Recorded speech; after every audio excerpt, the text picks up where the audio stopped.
Well, I hope you will not be disappointed with the following chapter. You will probably expect some kind of a number that you will generate to quantify the severity of MR. I have to disappoint you, there is no such number. Again, we will have to use many different things. We have to put pieces together to come to a diagnosis. This is not much different than the way you judge, for example, the beauty of a car. How can you describe the beauty of a car? It depends very much on your subjective impression and also on your experience. Well, in a way, there is a number you can put to the cars, but that does not necessarily describe the beauty, but only the price. But the key issue here is that we have to use an integrative approach. We will look at the color Doppler, specifically at the jet, but also at the 2D image and observe indirect signs of regurgitation. Every jet in echocardiography has the same components. It has a proximal flow convergence zone, which is the blood flow that moves towards the regurgitant orifice and which accelerates as it moves towards this orifice. To help you understand, imagine you are sitting in a bathtub and you open the stopcock.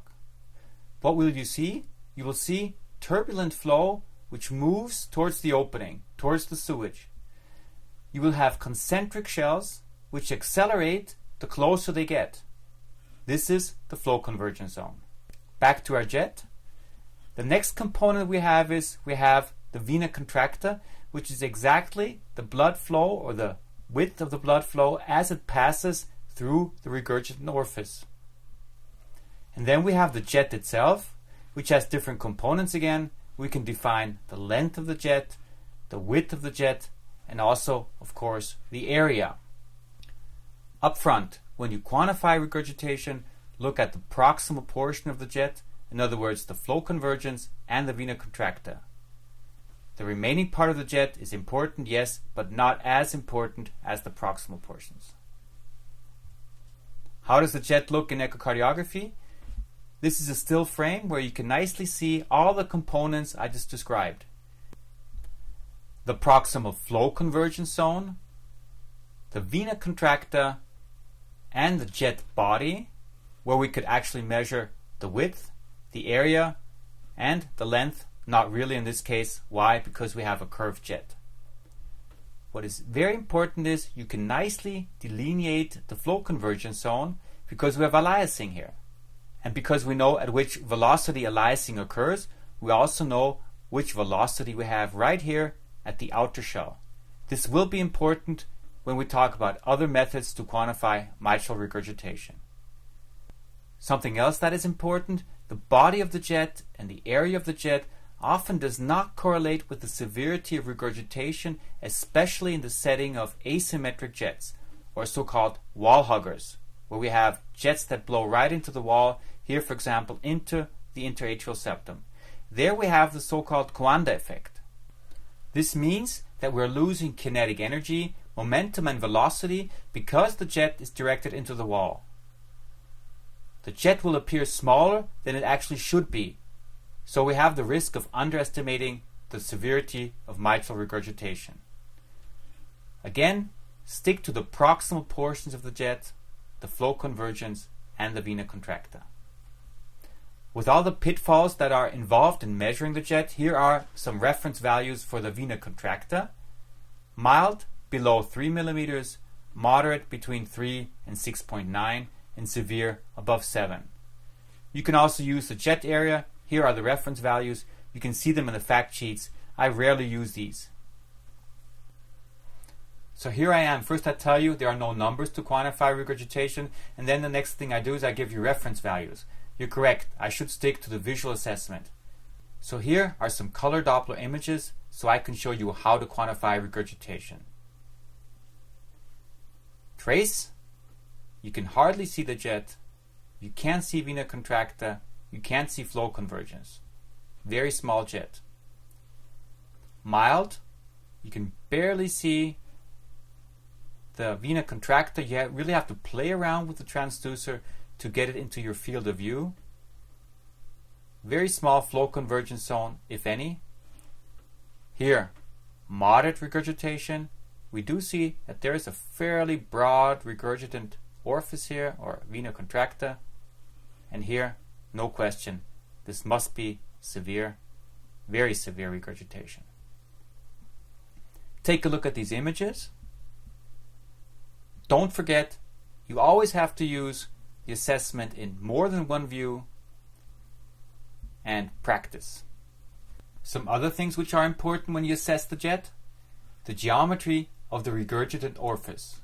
Here is the regurgitant orifice in yellow, and obviously it makes a difference if you cut this orifice in this or in this view. Usually, especially if we have secondary forms of regurgitation as an annular dilatation, will the shape be like this, more oval, along the line of closure. So we will always overestimate the severity of regurgitation in a two-chamber view where we cut along the commissure line. Multiple jets. We can have regurgitant here, here, and here. And often we will not be able to have all these jets in one view. So we have to kind of add these jets together and then come to a degree of severity. I already mentioned the Coanda effect. And then finally, the size of the jet also depends on the driving force, systolic pressure, blood pressure, and left atrial compliance. So you can have, for example, completely different degrees of mitral regurgitation depending on the afterload and the systolic pressure. When we quantify the severity of regurgitation, we're actually talking about the amount of volume which is regurgitated into the left atrium. So the time also plays a role, the time during which this regurgitation occurs. If you take a look at this example, here, if you look at the still image or just at one frame, you would probably overestimate the severity of regurgitation because regurgitation does not occur throughout the entire phase of systole, but only towards the end. This is an example which you often find in patients who have bimitral valve leaflet prolapse. In this case, we have competence of the valve until the mid or end systole, and then the valve finally opens. This illustration exemplifies that the amount of backflow into the left atrium depends on the mechanism of mitral regurgitation. We already saw what happens in bileaflet prolapse. We have regurgitation more towards the end. In functional MR, we have an increase at the beginning, then a decrease, and finally towards the end another increase. And in rheumatic mitral regurgitation, the amount of backflow stays the same throughout systole. Let's now put all this information together when we look at the next patient in our demo and when we look at how we can use the color Doppler to look at regurgitation. To quantify mitral regurgitation, it's important to look at many views to really get a good appreciation for the severity of mitral regurgitation. So we'll start with an apical four-chamber view.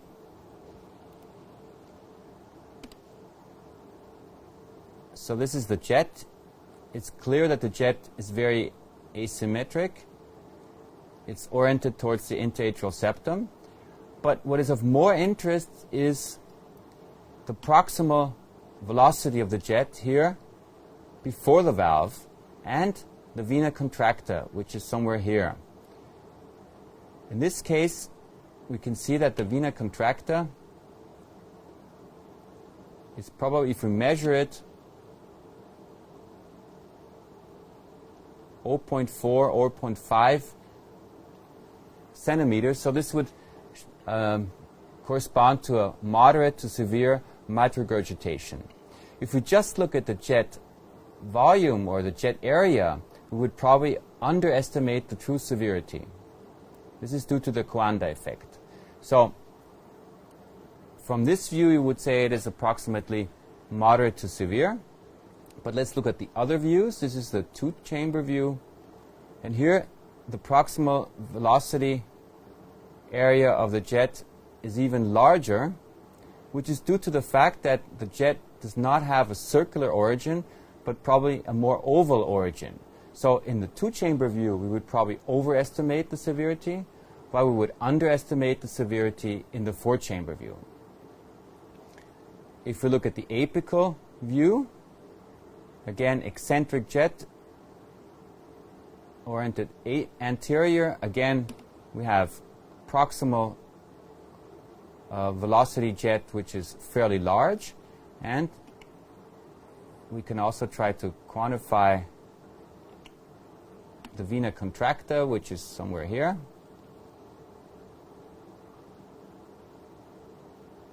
So it's somewhere in the region of 0.5, similar to what we measured in the 4-chamber view. So in conclusion, this is probably moderate to severe mitral regurgitation with an asymmetric jet.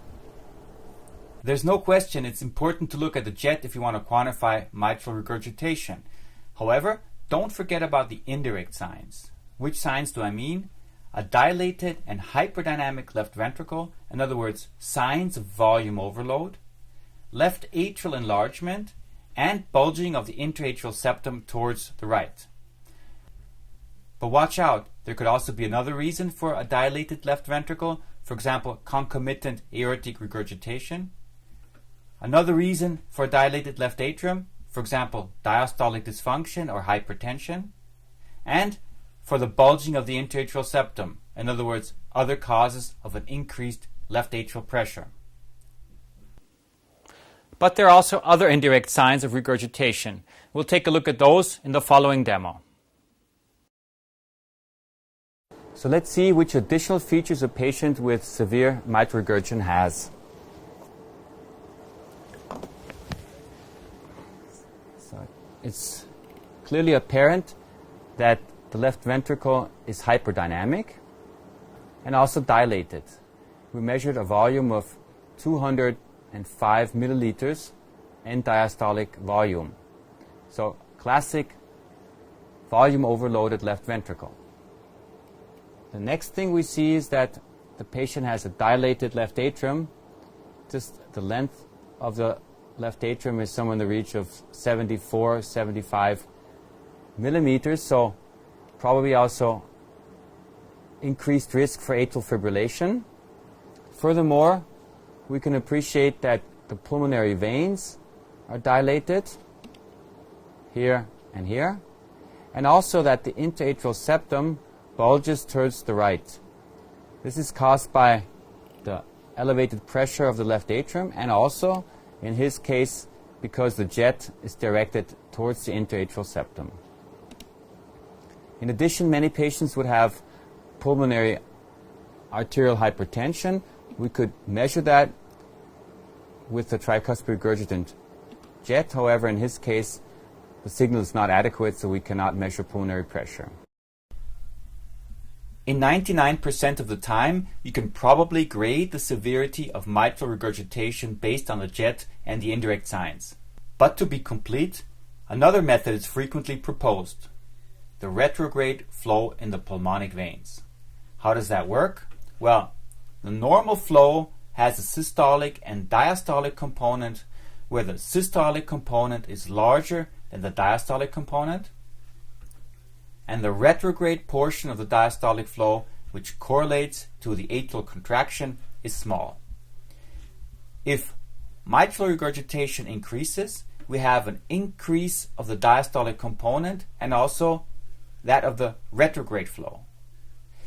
If we have severe regurgitation, we see significant retrograde systolic flow.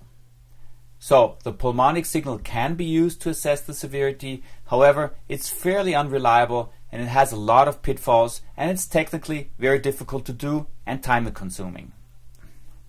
Now let's turn to the PISA method for the quantification of MR. A very heavily discussed topic, very controversial. Some people are absolute fans, others avoid it. It's almost a religious issue. But before I discuss the pros and cons, we have to understand how it actually works. Remember, we have an increase of velocity as the blood flow approaches a narrowing. We have also an increase as the blood flows to a regurgitant orifice. This shows exactly what happens at a regurgitant orifice. We have concentric shells of velocity as they approach this hole. We know the velocity at the outer limit of this hemispheric shell because we know the aliasing velocity. and we can measure the radius of this hemisphere. And with this information, it is possible to calculate the volume that passes through the regurgitant orifice. So this is the famous PISA formula. You can calculate the regurgitant flow by the formula 2 times r squared times pi. This basically is the hemispheric surface, times the Nyquist limit, in other words, the Nyquist velocity. Thereby you get the regurgitant flow, while the regurgitant orifice area is calculated also with the use of the maximal velocity of the MR signal measured with continuous wave Doppler. Here's the formula for the regurgitant volume, which is the effective regurgitant orifice area times the time velocity curve of the MR signal. What are the practical issues when you perform the PISA method? First of all, focus on your region of interest, use the zoom. You have less measurement area here. Second, try to use a frame where you can clearly see this hemisphere during systole, where you have the impression that this hemisphere is largest. Next, lower down your lysing limit to 20 to 40 centimeters by also shifting down the baseline. And third, be sure that you have the best image quality available. Here are the reference values for the regurgitant volume, the regurgitant fraction, and the effective regurgitant orifice area. You will find those again in your fact sheets. So okay, we have reference values. The methodology has been proven and shown in many publications that it works. True, the formula is quite complex, but in reality, you do not have to memorize the formula. The calculation is being done in the machine anyway. So why don't we use it? Why don't people use it more frequently? Well, in reality, the problem is that there are a number of limitations and problems. The first is that the regurgitant orifice is very rarely round, and that it has a different shape than we assume it to be based on the formula. It is not hemispheric. Very often it's oval or bizarre shaped. We know that from studies using 3D echocardiography. The second problem is, often do we have multiple jets? How do we account for these? Then, technically it's very difficult often to delineate the PISA. Where is the exact border? The PISA method is unreliable in the setting of eccentric jets, and it does not account for the dynamics of MR during systole.